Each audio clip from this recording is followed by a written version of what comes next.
조선의 정승 조광조, 개혁의 꿈과 현실의 벽. 이상과 현실의 경계에서 고뇌했던 조광조, 그는 개혁가였을까 아니면 순진한 이상주의자였을까? 중종의 지지 속에 급진적 개혁을 추진했지만 결국 기묘사화로 생을 마감한 그의 비극적 삶을 통해 조선 정치의 냉혹한 현실과 개혁의 한계를 들여다봅니다. 시대적 배경 연산군 폭정과 중종 반정. 한양의 밤하늘에 붉은 달이 떠오릅니다. 연산군 10년 궁궐에서는 또다시 술잔이 넘쳐흐르고 기생들의 웃음소리가 끊이지 않았습니다. 연산군은 취기 속에 비틀거리며 자신의 어머니 윤씨 패비를 모욕했던 신하들의 명단을 들여다보고 있었습니다. 그놈들의 자식들까지 모두 잡아들이라. 나의 어머니께서 당하신 고통, 그놈들의 집안도 함께 느껴보게 하라. 사약을 받는 신하들의 비명과 갑자기 모든 것을 잃고 노비로 전락한 가족들의 통곡이 한양 거리를 채웁니다. 연산군의 폭정은 날로 심해졌고 무오사화와 갑자사화를 통해 수많은 사대부들이 목숨을 잃었습니다. 성종의 치세에 꽃피웠던 르네상스는 순식간에 공포의 시대로 변했습니다. 저 달빛조차 피빛으로 물들어 버렸구나. 한양 외곽의 작은 사당에서 중종의 숙부 박원종이 한숨을 내쉽니다. 그의 주변에는 김종직의 제자들과 연산군의 폭정에 분노한 훈구대신들이 모여 있었습니다. 그들의 눈빛에서는 결연한 의지가 느껴집니다. 더 이상 지켜볼 수 없습니다. 종사를 위해, 백성들을 위해 우리가 나서야 합니다. 마침내 중종 원년 1506년 박원종과 성희안 등 훈구대신들을 중심으로 반정이 일어납니다. 연산군은 강화도로 유배되고 그의 동생 진성대군이 새로운 임금 중종으로 즉위합니다. 한양 거리에는 환호성이 울려 퍼집니다. 패정을 고치고 새 시대를 열겠노라. 중종의 선언에 백성들은 희망에 부풀었습니다. 그러나 반정 공신들의 농공행상이 시작되면서 새로운 갈등의 씨앗이 뿌려집니다. 중종은 자신을 왕위에 올려준 공신들에게 과도한 권력이 집중되는 것을 우려했습니다. 훈구파의 오랜 권력 독점과 부패는 연산군의 폭정만큼이나 조선의 정치를 병들게 했기 때문입니다. 나는 진정한 개혁을 원한다. 사림에 참된 선비들이 나와 함께 새로운 조선을 만들어야 한다. 수많은 밤을 고뇌하던 중종은 마침내 성균관에서 학문과 도덕성으로 명성이 높았던 젊은 살인파 학자들에게 눈을 돌립니다. 그 중에서도 특히 빼어난 재능과 강직한 성품으로 주목받던 조광조에게 큰 기대를 걸었습니다.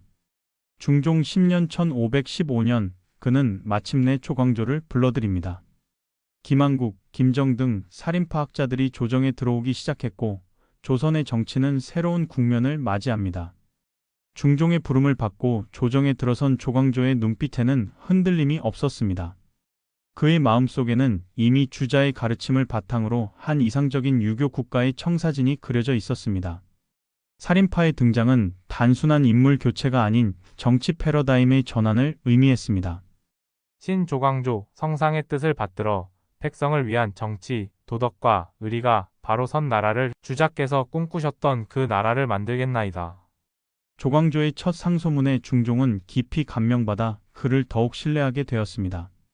김효년 1519년의 개혁이 본격적으로 시작되려는 그 순간 아무도 4년 후 벌어질 비극을 예상하지 못했습니다. 조광조의 등장 살인파의 새로운 개혁 희망. 성균관 유생들 사이에서 한 젊은 학자의 이름이 자주 오르내리기 시작했습니다. 김종직의 학통을 이어받은 정암 조광조. 그는 남다른 총명함과 학문적 깊이로 일찍부터 주목받았습니다. 특히 그의 도덕적 순수함과 개혁에 대한 열정은 당대 어느 학자보다 뜨거웠습니다. 선비란 옳은 일에는 목숨을 걸고 그른 일에는 천금을 준들 움직이지 않는 법이오. 28세의 젊은 나이에 과거에 급제한 조광조는 곧바로 중종의 눈에 들어 사헌부 감찰에 임명됩니다. 그는 취임 첫날부터 관례를 깨고 파격적인 행보를 보입니다. 신은 벼슬이 아닌 돌을 쫓고자 합니다. 성상께서 참된 왕도 정치를 펼치시도록 돕는 것이 신의 사명입니다. 조광조는 자신의 스승 김갱필과 정여창이 무오사화로 희생된 아픔을 기억하며 살인파의 정치적 이상을 실현할 기회를 맞았습니다. 중종 또한 훈구파의 견제를 위해 살인파를 적극적으로 등용하기 시작했고 이것이 조광조에게는 절호의 기회였습니다. 전하, 나라를 바로 세우려면 인재를 바르게 뽑아야 합니다. 현량과를 실시하여 참된 선비들을 등용하소서. 조광조의 건의로 도입된 현량과는 기존의 과거제도와 달리 학문의 깊이와 도덕성을 중시하는 새로운 인재 선발 방식이었습니다. 이를 통해 김식, 기준 등 살인파 인사들이 대거 관직에 진출하게 되었습니다. 훈구파 대신들의 얼굴에는 점차 불안한 기색이 감돌기 시작했습니다. 저 젊은 것들이 나라를 어찌 감당할 수 있단 말인가? 너무 급진적인 변화는 오히려 혼란만 가중시킬 뿐이야. 심정의 대사원 정광필이 우려를 표했지만 중종의 신임을 얻은 조광조는 더욱 과감한 개혁을 추진합니다. 특히 그가 주목한 것은 연산군 시대의 잘못된 제도들을 바로잡는 일이었습니다. 전하, 소격서는 본래 우리의 유교 전통에 맞지 않는 제도입니다. 도교 사원인 소격서를 철폐하고 유교의 가르침에 충실한 나라를 만들어야 합니다. 조광조의 강력한 주장에 중종은 깊이 고민하다 결국 소격서 철폐를 결정합니다. 이는 단순한 제도 개혁을 넘어 조선의 국가 이념을 재확립하는 상징적 조치였습니다. 조광조는 여기서 멈추지 않고 더 과감한 행보를 이어갑니다. 반정 공신들의 위훈을 삭제해야 합니다. 반정이 옳은 일이었으나 지나친 공로를 내세워 사익을 추구함은 옳지 않습니다. 이 말에 조정은 순식간에 얼어붙었습니다. 반정 공신들은 중종의 즉위에 결정적 역할을 한 훈구파의 핵심 세력이었습니다. 그들의 위훈을 삭제한다는 것은 정치적 자살행위나 다름없었습니다. 그러나 조광조는 흔들리지 않았습니다. 신의 목숨은 하찮으나 국가의 바른 도리는 지켜져야 합니다. 중종은 깊은 고뇌에 빠졌습니다. 한편으로는 조광조의 순수한 이상에 감명받았으나 다른 한편으로는 정치적 현실을 무시할 수 없었습니다. 결국 중종은 조광조의 의견을 받아들여 위훈 삭제를 추진하기로 합니다. 폐하, 이는 재앙을 자초하는 일입니다. 공신들이 가만히 있지 않을 것입니다. 심우경의 간곡한 충고에도 조광조는 귀를 기울이지 않았습니다. 그에게 있어 진정한 개혁은 타협할 수 없는 가치였습니다. 그리고 중종 14년 1519년 조정은 위훈 삭제를 둘러싸고 극심한 갈등 속으로 빠져듭니다. 한양의 거리에서는 백성들이 조광조의 개혁을 지지하는 목소리가 높아졌습니다. 많은 선비들이 그의 이상에 감화되어 살인파의 열렬한 지지자가 되었습니다.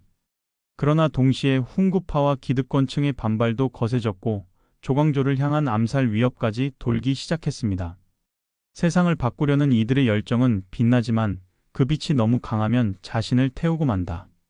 깊은 밤 홀로 책을 읽던 조광조는 창밖의 달을 바라보며 생각에 잠겼습니다. 그의 앞에는 험난한 개혁의 길이 놓여 있었고 어두운 그림자가 서서히 들이우고 있었습니다. 개혁의 시작 현량과 실시와 소격서 철폐. 한양의 성균관, 평소보다 많은 유생들이 모여들었습니다. 조정에서 내려온 현량과 시행 공고문을 읽기 위해서였습니다. 눈빛이 형형한 젊은 유생들 사이로 기대와 긴장이 교차합니다. 이번 현량과는 단순히 글재주를 평가하는 것이 아니라 턱행과 학문을 겸비한 참된 선비를 찾는 것이다. 조정은 진정한 도학자를 기다리고 있다. 유생들의 웅성거림이 커집니다.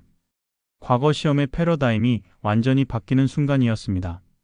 그동안 과거는 사장학과 기교를 중시했지만 현량과는 성리학적 소양과 도덕적 품성을 평가하는 전혀 다른 시험이었습니다. 조정에서는 조광조가 중종 앞에 무릎을 꿇고 있었습니다. 전하, 현량과는 단순한 인재 선발 방식의 변화가 아닙니다. 이는 나라의 근본을 바로 세우는 일입니다. 공자께서도 덕행을 갖춘 인재를 등용하라 하셨으니 이것이 바로 왕도 정치의 시작입니다. 중종은 고개를 끄덕이며 은근히 미소를 짓습니다. 조광조의 열정적인 모습에서 자신이 꿈꾸던 새로운 조선의 모습을 볼 수 있었기 때문입니다. 경의 뜻을 받아들이노라. 현량과를 통해 참된 선비들이 조정에 들어온다면 우리 조선은 더욱 강한 나라가 될 것이다. 현량과 시행 결과 김식, 이자, 기준 등 살인파 인사들이 대거 관직에 진출하게 됩니다. 그들은 모두 주자학에 정통하고 도덕적 품성이 뛰어난 인물들이었습니다. 조정의 분위기가 급격히 변화하기 시작했습니다. 이제 조정이 도학자들로 가득 차니 진정한 개혁이 시작될 것이다. 정릉동에 위치한 소격서 앞에 모인 군중들. 도교 사원인 소격서는 연산군 시절 미신적 행사가 자주 열리던 곳이었습니다. 조광조는 이곳을 바라보며 결연한 표정을 짓습니다. 유교 국가에서 도교 사원을 국가기관으로 두는 것은 잘못된 일입니다. 소격서를 철폐하고 그 자리에 유교 이념에 맞는 시설을 세워야 합니다. 이에 훈구파 대신들이 반발합니다. 소격서는 오랜 전통이요. 가뭄이나 역병이 돌 때 기우제를 지내던 곳인데 갑자기 철폐하면 백성들의 민심이 동요할 것이오. 그러나 조광조는 흔들리지 않았습니다. 백성들의 마음을 얻는 것은 미신이 아닌 정의로운 정치로 가능합니다. 소격서는 미신을 조장할 뿐이니 철폐하여 유교적 가치관을 바로 세워야 합니다. 중종은 깊은 생각에 잠겼다가 마침내 소격서 철폐를 명합니다. 도교 사제들이 슬픔에 잠겨 소격서를 떠나는 모습이 보입니다. 그러나 많은 유생들과 살인파 관료들은 환호했습니다. 이제 우리 조선은 주자의 가르침에 충실한 진정한 유교 국가로 거듭날 것이다. 한편 궁궐 한편에서는 훈구파 대신들이 비밀리에 모여 대책을 논의하고 있었습니다. 조광조의 개혁이 계속된다면 우리의 기반은 완전히 무너질 것이다. 그를 막을 방법을 찾아야 한다. 하늘에서는 비가 내리기 시작했고 소격서 터에는 새로운 건물을 세우기 위한 공사가 시작되었습니다. 비를 맞으며 공사를 지켜보던 노인 하나가 한숨을 내쉽니다. 이 비가 조광조의 개혁의 축복이 될지 경고가 될지 하늘만이 알고 있구나. 위훈 삭제와 갈등 심화. 중종 14년 1519년 여름, 한양은 전례 없는 더위에 신음하고 있었습니다. 그러나 더위보다 더 뜨거운 것은 조정의 갈등이었습니다. 그 중심에는 위훈 삭제라는 폭탄이 있었습니다. 전하, 반정 공신들의 위훈을 삭제해야 합니다. 그들의 공로는 인정하나 지나친 특권은 국가의 기강을 흔들고 있습니다. 조광조의 단호한 주장에 중종의 얼굴이 굳어집니다. 반정 공신들은 중종을 왕위에 오르게 한 주역들이었고 여전히 강력한 정치적 영향력을 가진 인물들이었습니다. 경의 뜻은 이해하나 이는 매우 신중해야 할 문제이다. 공신들의 반발이 거셀 것이니 중종의 우려에도 불구하고 조광조는 물러서지 않았습니다. 성상께서는 공신들의 눈치를 보실 필요가 없습니다. 전하께서는 하늘이 내신 군주이시니 오직 도와 의로움만을 조치시면 됩니다. 결국 중종은 조광조의 의견을 받아들여 위훈 삭제를 추진하기로 결정합니다. 이 소식이 전해지자 반정 공신들의 저택에는 분노와 경악이 가득했습니다. 이 무슨 망발인가? 우리가 목숨을 걸고 연산군을 몰아내지 않았다면 지금 중종은 어디에 있었겠는가? 심정은 공신 박원종의 분노한 목소리가 방 안에 울려 퍼집니다. 그의 주변에는 다른 공신들도 모여 있었고 모두가 한결같이 격분해 있었습니다. 조광조는 이제 우리까지 건드리려 하는가? 저 젊은 것이 너무 멀리 나아갔다. 이대로 두면 우리 모두가 위험해질 것이다. 한편 살인파 내부에서도 조광조의 급진적 개혁에 대한 우려의 목소리가 나오기 시작했습니다. 김한국은 조광조를 찾아가 직언합니다. 정함, 그대의 뜻은 옳으나 속도가 너무 빠르오. 개혁은 단계적으로 이루어져야 하는데 한 번에 모든 것을 바꾸려 하니 저항이 클 수밖에 없으므. 그러나 조광조의 눈빛은 더욱 강렬해졌습니다. 스승님, 개혁의 시기를 놓치면 다시는 기회가 오지 않을 수 있습니다. 지금이 아니면 언제 우리의 이상을 실현할 수 있겠습니까? 위훈 삭제가 실제로 추진되면서 조정의 갈등은 극에 달했습니다. 훈구파 대신들은 비밀리에 모여 조광조를 제거할 계획을 세우기 시작했고 심지어 중종의 신뢰를 무너뜨리기 위한 음모도 꾸미고 있었습니다. 조광조가 왕을 능가하는 권력을 갖고자 한다는 소문을 퍼뜨려라. 왕이 의심하기 시작하면 저들의 개혁은 자연히 멈출 것이다. 심원한 대감의 음산한 목소리가 깊은 밤 비밀 회합에서 울려 퍼집니다. 이제 조광조를 향한 공격은 정면에서뿐 아니라 암암리에 진행되기 시작했습니다. 그럼에도 불구하고 조광조는 개혁의 고삐를 늦추지 않았습니다. 그는 향약의 전국적 시행, 유교 윤리의 강화, 부정부패 척결 등 더 많은 개혁안을 내놓았습니다. 이 나라가 진정한 도덕국가로 거듭나려면 백성들부터 유교의 가르침을 실천해야 합니다. 마을마다 향약을 시행하고 서원을 세워 올바른 학문을 전파해야 합니다. 한양의 거리에서는 조광조를 지지하는 젊은 유생들의 목소리가 커졌습니다. 그들은 조광조를 새로운 시대의 구원자로 여겼고 그의 개혁에 열렬한 지지를 보냈습니다. 그러나 동시에 불안과 분열의 징후도 곳곳에서 나타나기 시작했습니다. 개혁이 너무 빠르게 진행되어 민심이 혼란스럽습니다. 특히 향약 시행에 반발하는 지방 세력들의 불만이 커지고 있습니다. 조정의 보고를 들은 중종의 얼굴에 걱정의 그림자가 드리웁니다. 그는 조광조를 여전히 신뢰했지만 점점 커지는 반발에 대한 우려를 떨칠 수 없었습니다. 정함, 경의 개혁이 옳은 방향이라 여기지만 이렇게 많은 저항에 대해서는 어떻게 생각하는가? 중종의 물음에 조광조는 흔들림 없이 대답합니다. 전하, 올바른 길은 언제나 험난합니다. 백성들이 진정으로 원하는 것은 정의로운 세상이니 우리는 그저 그 길을 흔들림 없이 가야 할 뿐입니다. 그러나 조광조의 확신과 달리 어둠의 세력은 이미 그를 향한 덫을 놓고 있었습니다. 김효년의 가을, 한양 하늘에 붉은 별이 떠오르고 불길한 예감이 조정을 감싸기 시작했습니다. 김효사와의 발발과 조광조의 최후. 중종 14년 1519년 11월 한양에는 차가운 바람이 불어닥쳤습니다. 그러나 더 차가운 것은 조정에 드리운 음모의 그림자였습니다. 남궁목의 모반 사건이 터지면서 조광조와 살인파를 향한 반격이 시작됐습니다. 전하, 남궁목은 자신이 역모를 꾸미고 있다고 자백했습니다. 그리고 그 배후에는 조광조와 살인파 인사들이 있다고 진술했습니다. 심정의 대사원 남곤이 중종 앞에 엎드려 보고합니다. 중종의 얼굴이 창백하게 변했습니다.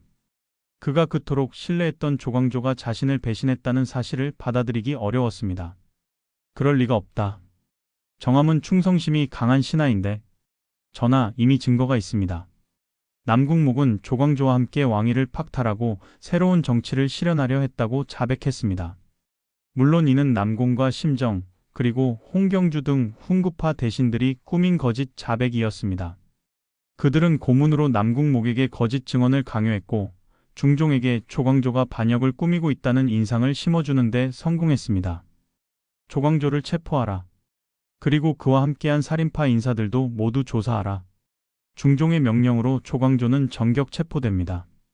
그가 잡혀가는 모습을 지켜보던 성균관 유생들의 눈에는 눈물이 고였습니다. 스승님, 억울합니다. 저희가 상소를 올려 진실을 밝히겠습니다. 제자들의 외침에 조광조는 고개를 저었습니다. 그저 가만히 있거라. 하늘의 뜻이니라. 나의 운명이 어찌 되든 너희는 학문을 계속하여 후대에 우리의 뜻을 전하거라. 옥에 갇힌 조광조는 신문을 받으며 모든 혐의를 부인했습니다. 그러나 이미 훈구파의 계획은 완벽했고 중종의 마음은 의심으로 가득 차 있었습니다. 전하, 조광조와 그 무리들은 현량과를 통해 자신들의 패거리를 등용하고 위훈 삭제로 공신들을 제거한 후 전하마저 폐위시키려 했습니다. 이는 명백한 반역입니다. 남곤의 주장에 조정은 술렁였고 중종은 깊은 고뇌에 잠겼습니다. 그는 여전히 조광조를 믿고 싶었지만 모든 증거가 그를 향하고 있었습니다. 결국 중종은 조광조와 살인파 인사들을 유배 보내는 결정을 내립니다. 김효사화가 발발한 것입니다. 수많은 살인파 학자들이 하루아침에 관직을 잃고 귀양을 가게 되었습니다. 선생님, 이렇게 끝나는 것입니까? 우리의 개혁은? 유배길에 오른 조광조에게 한 제자가 떨리는 목소리로 물었습니다. 조광조는 담담한 표정으로 대답했습니다. 진정한 개혁은 결코 끝나지 않는다. 우리는 비록 실패했지만 우리의 정신은 계속될 것이다. 언젠가 우리의 뜻이 이루어질 날이 올 것이니 그때를 위해 살아남아 학문을 이어가거라. 그리고 1519년 겨울 충청도 능주로 유배된 조광조에게 사약이 내려집니다. 38세의 나이로 그의 짧은 생애는 막을 내렸지만 그가 남긴 개혁의 정신은 조선 역사 속에 깊이 새겨졌습니다. 유배지에서 사약을 받기 전 조광조는 마지막 시를 남깁니다. 푸른 하늘 한 조각 창밖으로 보이는구나. 나의 뜻은 이루지 못했으나 진리는 영원하리라. 한양에서는 훈구파가 다시 권력을 장악하고 살인파는 지방으로 흩어져 학문을 이어갑니다. 중종은 뒤늦게 자신의 결정을 후회했지만 이미 돌이킬 수 없는 사태였습니다. 김효사화는 이렇게 비극적으로 막을 내렸고 조광조의 시대는 끝났습니다. 조광조 개혁의 역사적 의미와 유산. 조광조의 죽음 이후 10년이 흘렀습니다. 중종은 여전히 왕위에 있었지만 그의 마음속에는 깊은 회한이 자리 잡고 있었습니다. 어느 비 내리는 밤, 그는 홀로 조광조의 초상화를 바라보며 한숨을 내쉽니다. 정암. 내가 그대를 지키지 못했구나. 그대의 개혁이 비록 급진적이었으나 그 뜻은 참으로 순수했는데 중종의 독백은 조광조에 대한 그리움과 후회를 담고 있었습니다. 사실 기묘사화 이후 얼마 지나지 않아 남공과 심정 등이 꾸민 음모가 드러났고 중종은 자신이 속았다는 사실을 알게 되었습니다. 그러나 때는 이미 늦었고 조광조는 돌아올 수 없었습니다. 한편 전국 각지에서는 조광조의 제자들이 그의 학문과 정신을 이어가고 있었습니다. 경상도의 한 서원에서 김식이 제자들에게 강의를 하고 있었습니다. 스승 조광조의 개혁은 비록 좌절되었으나 그 정신은 우리 속에 살아있다. 그가 꿈꾸던 도덕 정치, 유교적 이상 국가는 언젠가 반드시 이루어질 것이다. 조광조의 사상과 개혁 정신은 서원을 중심으로 전국에 퍼져나갔고 이는 후대 살인파의 성장에 큰 밑거름이 되었습니다. 그가 주장했던 현량관은 비록 폐지되었지만 과거 제도의 개혁 방향을 제시했고 유교적 이념의 바탕을 둔 국가 운영의 중요성은 더욱 강조되었습니다. 조광조 선생은 동방의 주자라 불릴 만큼 도학에 정통했으며 그의 개혁 정신은 우리 조선의 미래를 밝혀주는 등불이 될 것이다. 이왕이 안동의 한 서원에서 조광조를 추모하며 한 말입니다. 실제로 조광조의 정신은 이황, 이이 등 조선 성리학의 거장들에게 큰 영향을 미쳤고 그들을 통해 조선의 학문과 정치에 깊이 뿌리내리게 됩니다. 중종 39년 1544년 중종은 마침내 조광조의 억울함을 인정하고 그의 관직을 복구해줍니다. 선조 때에 이르러서는 문묘에 배양되는 영예까지 얻었습니다. 조광조는 비록 젊은 나이에 세상을 떠났으나 그의 정신은 조선 500년 역사를 관통하는 중요한 사상이 되었다. 역사학자 김종직의 증손 김성일이 쓴 글입니다. 그의 말처럼 조광조의 개혁은 비록 실패했지만 그가 추구했던 가치는 살인파를 통해 계승되어 조선 중기 이후 정치와 문화의 주류를 형성하게 됩니다. 한편 조광조가 유배된 충청도 능주에는 그를 기리는 사당이 세워졌고 많은 유생들이 그곳을 찾아 그의 정신을 되새겼습니다. 스승님, 당신의 뜻이 비록 당대에는 이루어지지 못했으나 지금 우리 사림이 조정을 이끌고 있습니다. 당신의 꿈이 서서히 실현되고 있습니다. 선조 시대에 이르러 살인파가 정계를 장악하게 된 후 한 대신이 조광조의 사당을 찾아 올린 제문입니다. 실제로 조광조가 꿈꾸던 성리학적 이상 국가는 살인파의 집권과 함께 부분적으로 실현되었고 그의 개혁 정신은 후대 정치가들에게 중요한 지침이 되었습니다. 조광조의 생애는 짧았지만 그의 영향력은 조선의 역사를 바꾸었습니다. 그는 이상을 좇다 현실의 벽에 부딪혔지만 그의 실패는 후대에 귀중한 교훈을 남겼고 그의 꿈은 결국 시간을 뛰어넘어 조선의 정치와 문화에 깊은 족적을 남겼습니다. 개혁가 조광조, 그는 시대를 앞서간 선각자였다. 그의 꿈은 비록 당대에는 이루어지지 못했으나 역사의 흐름 속에서 결국 그 빛을 발하게 되었다. 조광조, 그는 38년의 짧은 생애 동안 조선 역사를 뒤흔든 개혁가였습니다. 그러나 역사의 무대는 항상 냉혹한 법, 이상과 현실의 괴리 속에서 그의 개혁은 처참히 실패하고 맙니다. 기묘사화라는 정치적 암투 속에서 그는 억울한 누명을 쓰고 생을 마감했지만 그가 심은 사상의 씨앗은 후대 살인파를 통해 꽃을 피웠습니다. 조선시대 가장 극적인 정치 드라마였던 기묘사화, 그 이면에는 권력을 지키려는 훈구파와 개혁을 꿈꾸던 살인파의 처절한 대립이 있었습니다.